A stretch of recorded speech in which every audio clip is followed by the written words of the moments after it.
ईद उल अज़हा करीब है, लेकिन कोरोना वबा की वजह से इस मरतबा कुछ अलग ही अंदाज में तैयारियां की जा रही हैं। कानपुर में भी कुर्बानी को लेकर अलग तरह की तैयारियां की जा रही हैं। सोशल डिस्टेंसिंग पर अमलावरी के लिए पूरी कोशिशें की जा रही हैं।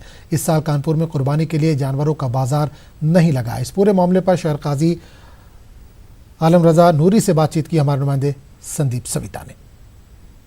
बकरीद का त्यौहार नज़दीक है, लेकिन इसे लेकर लोगों के मन में कई सवाल हैं, क्योंकि जिस तरह से कोरोना वायरस की वजह से लॉकडाउन और सोशल डिस्टेंसिंग का पालन करना भी ज़रूरी है, उसको लेकर कई सारे सवाल भी हैं।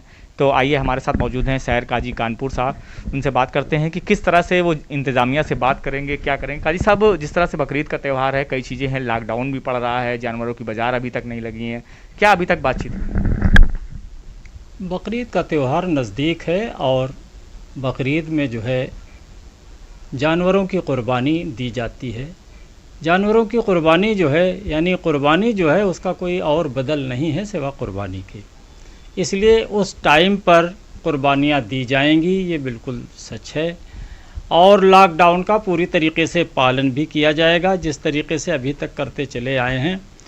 और बाज़ारें भी लगेंगी, लोग ख़रीद फ़रोख्त भी करेंगे और अपनी अपनी क़ुरबानियाँ भी पेश करेंगे।